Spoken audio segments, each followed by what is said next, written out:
부과되는 거 아니겠습니까? 네, 이번에는 네 가지입니다. 직무 네. 관련성은 다루지 않았고 아, 제건에서는 청탁금지법, 네. 그 다음에 명예훼손, 주거침입, 위계에 의한 공무집행 방해 이 네 가지인데 예. 저의 목표는 이번에 이제 수심위에 임하는 저의 목표는 명예훼손, 주거침입, 위계에 의한 공무집행 방해 이 세 개는 저쪽에서는 그걸로 혹시 저를 기소하거나 혐의를 주는 그런 상황이 있을 수 있으니까 그거를 방어하는 걸로 목표를 삼았고 네. 청탁금지법 위반은 제가 청탁을 했다고 하는 쪽으로 기소를 목표로 했거든요. 네. 목표한 대로 그대로 100% 완성이 된 거죠 이번에. 예. 그러니까 지금 보면 명예훼손, 주거침입, 그다음에 위계에 의한 공무집행 방해 세 가지에 대해서는 무혐의 의견으로 네. 그러니까 불기소 의견을 불기소 의견으로 됐어요. 그러니까 전체 보면 그 명예훼손 같은 경우에는 14명이 불기소. 네. 그다음에 기소가 1명. 그리고 주거침입과 관련해서 이 만장일치로 만장일치로 이제 그렇습니다.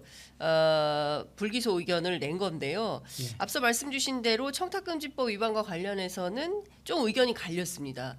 기소가 8명이고 불기소가 7명이었어요. 원래는 7대 7인 경우도 있습니다. 한 명이 뭐 기권하거나 예. 그러면 7대 7은 7대 7의 상황이 되면 그러면 어떻게 되는 거예요?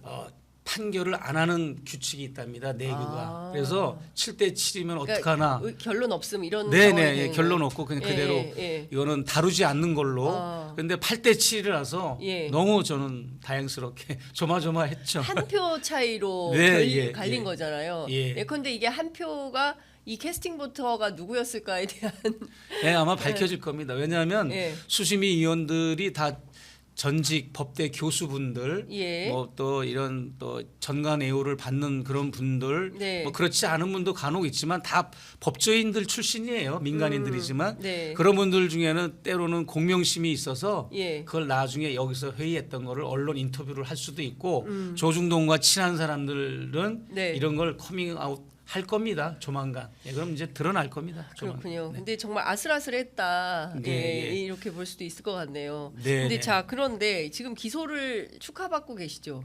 기소를 축하받는 이 엄청난 상황을 예. 어떻게 해야 됩니까? 참 이게 예. 예, 많은 분들이 제 텔레그램과 카톡 문자로 밤새 이렇게 아침에 한 소금 자고 나니까 네. 많은 이제 축하 메시지가 왔는데 기소 의견 채택을 축하합니다. 그런데 이게 축하해야 되는 건지 안 해야 되는 건지 너무나 감정이 슬픕니다. 예. 기가 막힙니다. 이런 의견들이 대다수였습니다. 네. 예. 사실 국민들 입장에서는 그 이제 복잡 다단한 생각이 좀 듭니다. 왜냐하면 전 국민이 목사님께서 그 취재하신 김건희 네. 여사가 명품백을 받는 장면을 영상을 다 봤습니다. 그럼에도 네. 불구하고 국민권익위원회에서 조사도 제대로 하지 않은 채 그냥 무혐의 불송치 결정을 내려버리고 관련된 사건을 수사했던 실무 담당 국장이 스스로 목숨을 끊는 사건이 발생했고요. 그렇습니다. 네. 그리고 검찰로 넘어갔는데 결국은 이원석 검찰총장이 이거 결정도 못 내리고 수심위까지 열어서 모양을 갖춰서 불기소. 네. 그런데 목사님 사건에서 이게 완벽하게 반전의 드라마 뒤집혀 버린 거예요. 그러니까 지금 보면 그 두 가지인데 하나는 김건희 여사 문제를 검찰이 어떻게 할 거냐. 아직 결론을 못 냈습니다. 검찰이 어떻게 할 걸로 보세요? 저는 수심위의 권고에도 불구하고 네.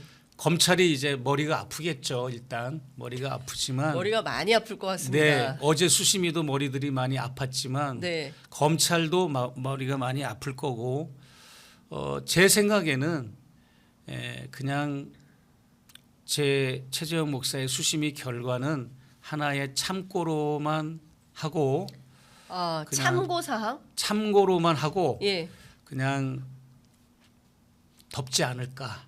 그냥 혐의 없음으로 원래 김건희 씨의 불기소 처분을 그대로 유지하지 않을까. 그런 생각도 해보고요. 예.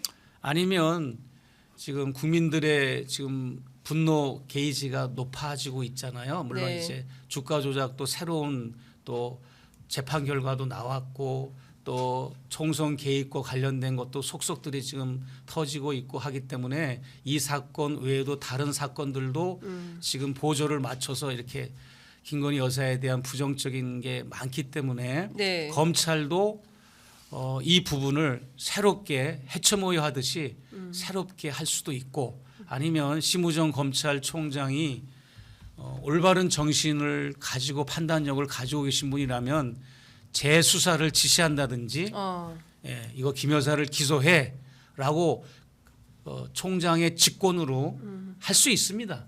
그러니까 그렇게 할 수도 있지 않을까 일말의 기대를 해보지만 그래도 아직까지 살아있는 권력은 권력이기 때문에 좀 봐야 되겠죠. 어떻게 될지. 예. 그런데 그 심우정 총장이 평소에 검찰의 독립성과 중립성 그리고 증거에 따라서 공정하게 수사하겠다라는 입장을 지난번 그 본인 그 취임할 때 취임사로 밝혔거든요.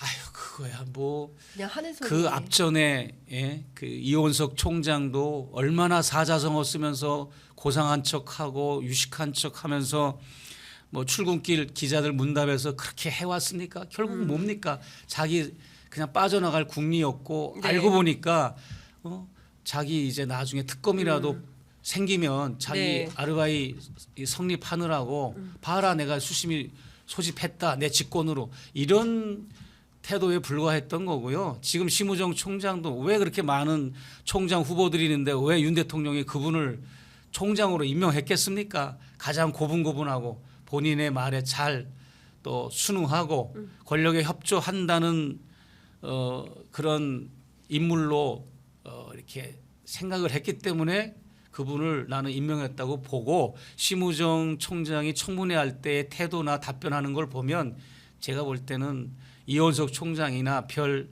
다를 게 없다라고 여겨집니다. 그럼에도 불구하고 국민적 분노가 굉장히 크게 달았기 때문에 이 사건이 원점에서 다시 재수사가 되든지 아니면 김 여사를 기소를 하든지 하지 않을까라고 하는 일말의 기대도 해보지만 그냥 다시 평정심으로 돌아온다면 그냥 원래 불기소 처분으로 김 여사가 그렇게 되지 않을까 싶고 저는 이제 저도 역시 그냥 이게 묻히지 않을까. 제가 이렇게 됨으로써 김건희 여사는 알선수재 혐의 또 윤 대통령은 배우자가 뇌물을 수수하고 나서 인지한 후에 사정기관에 신고하지 않은 신고 의무를 하지 않은 죄로 인해서 3년 이하의 징역과 또 거액의 벌금을 또 물게 돼 있잖아요. 그런 부분도 그렇고 그래서 두 내가 제가 기소가 되면 청탁금지법 기소가 되면 대통령 부부가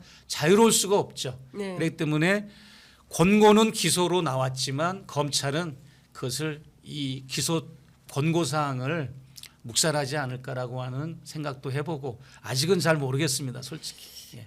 그런데 흡사 이 상황에서 검찰이 그 국민적 여론이나 이런 걸 무시하고 김건희 여사에 대해서 불기소 처리를 하면 제 감으로는 그동안 취재해왔던 기자의 감으로는 이거 거의 탁친이 억하고 죽었다고 비슷한 사건이 되는 겁니다. 그렇습니다. 예, 세상에 준 사람은 기소가 되고 받은 사람은 불기소가 되는 이 어처구니 없는 상황을 어느 국민이 잘했다, 대한민국 검찰 훌륭하다, 공정하게 수사 잘했다 이렇게 볼 수 있겠습니까? 배우자는 처벌 조항이 없다는 것만 계속 앵무새처럼 얘기하죠. 하는데 그거는 있을 수가 없고요.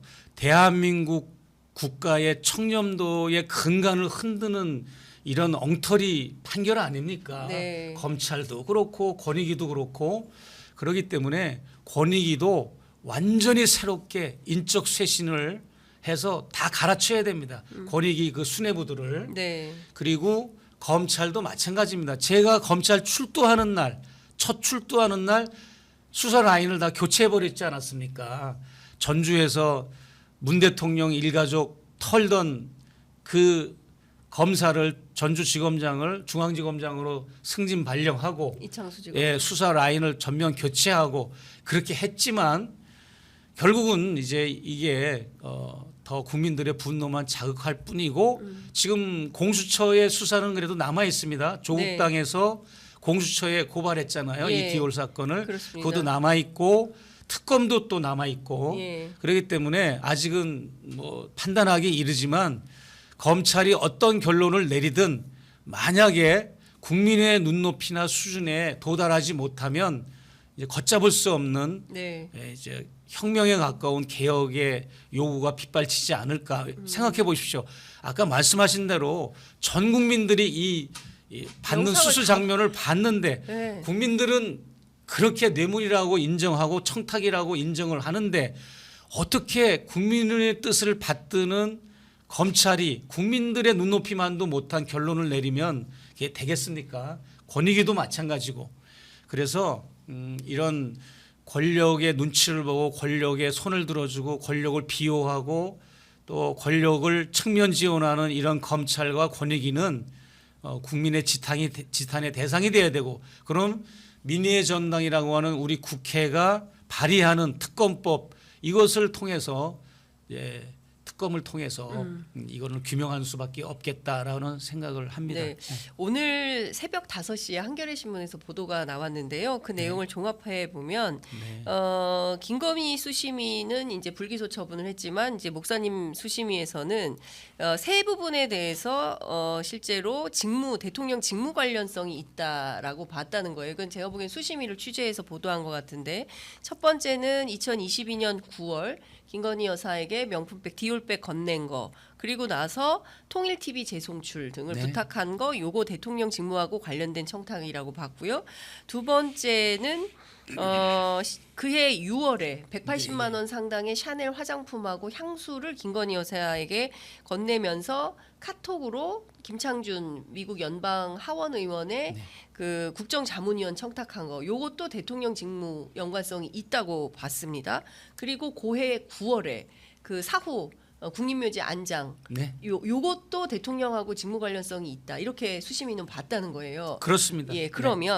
그러면 이것은 윤석열 대통령에게도 형사 책임을 묻지 않을 수 없는 상황으로 간다, 이렇게 봐야 되는 거 아닐까요? 그렇습니다. 예, 네. 그럼 결국은 목사님 수심위의 결론이 김건희 여사는 물론이고 윤석열 대통령에게도 칼을 겨누는 이런 상황을 초래했다, 이렇게 봐야 되는 거 아닐까요? 그런 걸 염두에 두고 제가 수심위를 요청한 거 아닙니까? 와. 예. 그래서 저는 그런 부분에서 아주 집중적으로 이번에 이렇게 자료를 준비했고, 그리고 카톡만 봐도 다 드러나 있지 않습니까? 카톡의 동선이 제가 첫 선물 샤넬 화장품을 주는 날 여사가 금융위원을 임명하는 걸 내가 들었다고 그랬잖아요. 네. 그날 집에 귀가하자마자 침대 위에 내가 가방 던져놓고 첫 문자가 여사한테 예. 국정자문위원 청탁을 시도한 겁니다. 그날 예, 바로 예. 그걸 보고 예. 그날부터 이제 본격적인 이제 언더커버가 작동이 된 거죠. 예. 그렇게 돼서 이제 마지막 통일 TV 송출까지 모든 이 청탁의 라인이 다 그대로 드러나 있는데 이걸 어떻게 숨길 수가 있겠습니까? 네. 그러니까 중요한 포인트는 실제로 목사님께서 그 김건희 여사와 그 여러 가지 연을 통해서 주고받았던 카톡 메시지, 그리고 선물, 그리고 주고받은 내용들을 보면 이것은 피할 수가 없다. 근데 중요한 포인트는 이제 검찰인데 네. 언론은 이미 세게 쓰기 시작을 한 것 같습니다. 그런데 이제 사설로는 아직 오늘 아침에 보도는 이렇게 세게 나오지는 않은 것 같은데, 사실 보도에 이제 어제 밤에 이제 급하게 결정이 된 거기 때문에 네. 사실관계만 이제 보도를 하고 있는데, 중요한 포인트는 이게요. 앞서 네. 목사님께서도 말씀하셨듯이 네. 이건 권고 사항이고 네. 어떤 검찰의 결정에 구속력이 있는 것은 아닙니다. 예. 어찌 보자면 지금부터는 여론, 네. 국민의 판단, 이게 굉장히 중요한 시국으로 넘어가지 않나라는 생각이 좀 드는데, 목사님 어떻게 보세요?